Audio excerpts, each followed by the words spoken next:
es nano, es mega. La liga de la ciencia es alfa, es beta. La liga de la ciencia. Tercer bloque en la Liga de la Ciencia y llegó el momento que más le gusta a mi mamá, que es CONICET Documental. Sí. Hoy estamos con Ignacio Ferro, que es doctor en biología y es especialista en biogeografía de yungas. Contanos de qué se trata. Bienvenido, Ignacio. Bienvenido, Ignacio. Sí, gracias por invitarme. ¿Qué son las yungas y dónde están en nuestro país? Y las yungas son básicamente bosques en nuestro país subtropicales. Es una formación boscosa que se distribuye desde Venezuela hasta el noroeste argentino, todo a lo largo de los Andes, en el lado oriental en realidad de los Andes, en el lado este. Y del lado oeste es totalmente seco y claro. Estas formaciones boscosas se producen justamente por la circulación general de los vientos. ¿Es un bosque húmedo? Es un bosque húmedo, sí, exactamente. Ignacio se vino hoy desde Jujuy. Ah, te viniste de Jujuy, bueno. Doble gracias entonces, pero vayamos a la primera parte del informe para sumergirnos en este paisaje fascinante.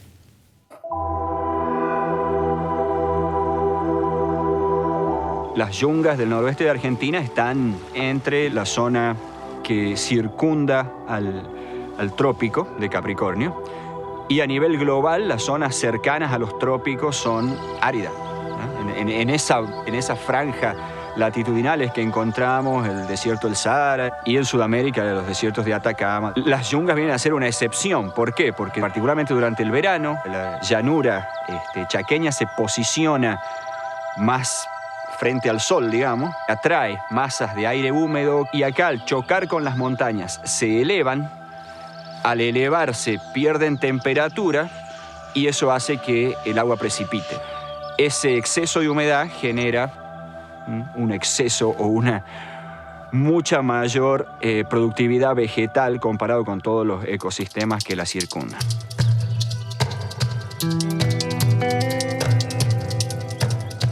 Las plantas son los principales jugadores que regulan el funcionamiento de un ecosistema. Entender su dinámica implica entender los flujos de materia, de energía, de agua y de biodiversidad.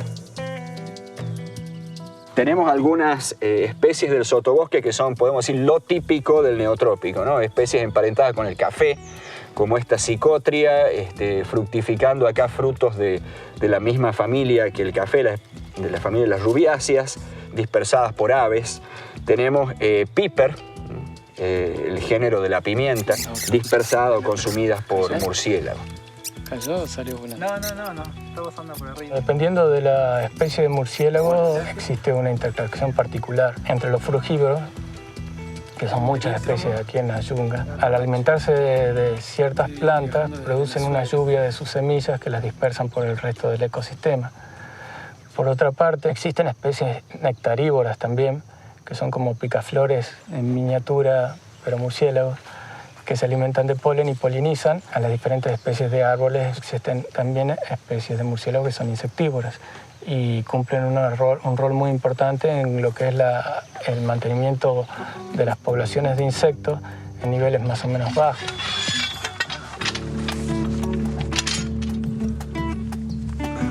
Al trabajar con micromamíferos, existen dos grupos cuyas historias de vida son bastante diferentes y muy diversos. Por un lado, los roedores, que constituyen el 40% de todos los mamíferos que existen, son animales en general terrestres y nocturnos. Y por otro lado, los murciélagos, que constituyen el 20% de todos los mamíferos que se conocen, son animales voladores y también nocturnos. Eso nos hace que el trabajo de campo esté dividido, por un lado durante la noche y por otro lado durante el día, que es cuando se procesan los materiales. Por la noche se capturan los ejemplares y durante el día se los procesa, ¿no?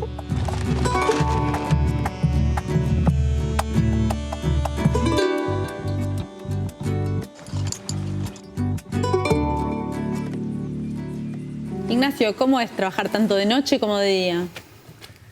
Bueno, es agotador, por cierto. Y si le sumás el trabajo de aves que aparecen muy tempranito por la mañana, sí, se torna casi no dormís, te queda un ratito la siesta para dormir. Y por lo general estamos en carpa, en el medio del bosque y te da el sol.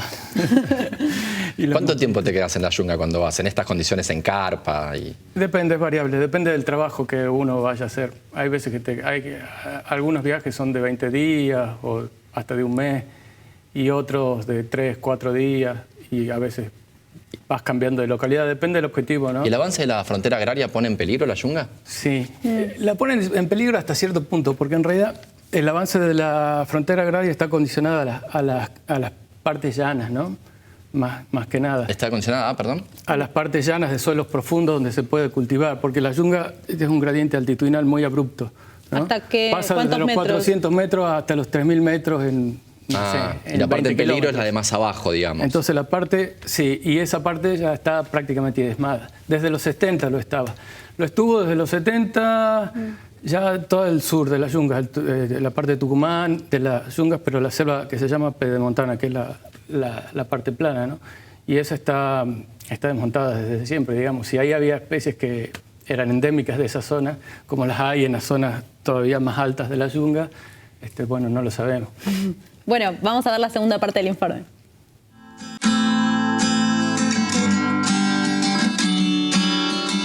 En la yunga de Tucumán, el 30% de las especies de roedores son endémicas, es decir, que no se encuentran en ningún otro lugar de la selva de montaña. Desde el punto de vista de la conservación, el problema de las especies endémicas es que es un recurso genético que se pierde para siempre. Si se extingue una especie que solamente habita aquí en la yunga de Tucumán, no se la recupera de ninguna forma, nunca más. En cambio, las especies ampliamente distribuidas pueden extinguirse localmente, pero el recurso genético sigue existiendo de todas formas. El principal peligro para las especies endémicas es la deforestación. De hecho, uno de los pisos naturales, la yunga, el más bajo, el de las selvas de transición que se llaman, está totalmente destruido y si existían especies endémicas en ese lugar ya no lo podemos saber porque a partir del año 70 ya se había destruido casi el 90% de todo el pedemonte tucumano.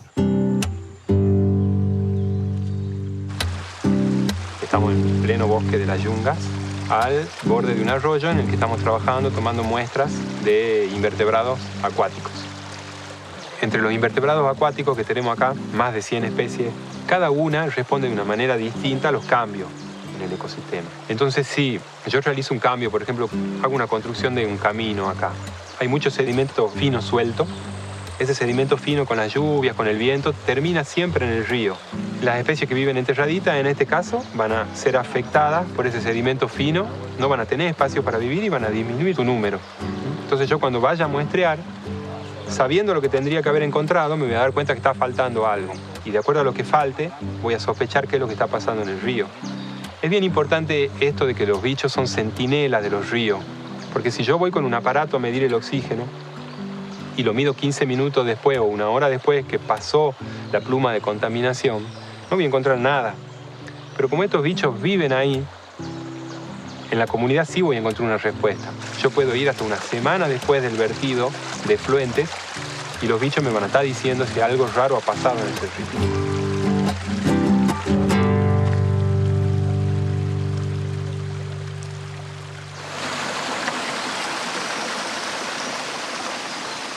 La biografía como disciplina a nivel global, a nivel planetario, el aporte más importante que me parece que da a mí es ponernos en contexto, en escala, al humano, en lo que es la naturaleza de la que forma parte. Sabemos, por ejemplo, que con las grandes extinciones que han ocurrido muchas veces en la historia de nuestro planeta, se extinguieron un 80, un 90% de las especies. Se demora entre 1 millón a 10 millones de años a volver a los niveles de riqueza de especies en los ecosistemas. O sea, 1 millón de años para una especie como la nuestra, que tiene 200.000, 150.000 años, es una barbaridad. Y no nos podemos dar el lujo como especie de creernos fuera de esa trama de vida y empezar a actuar en contra de esa trama. Porque esa trama se va a demorar mucho más tiempo del que nosotros vamos a existir para recuperarse.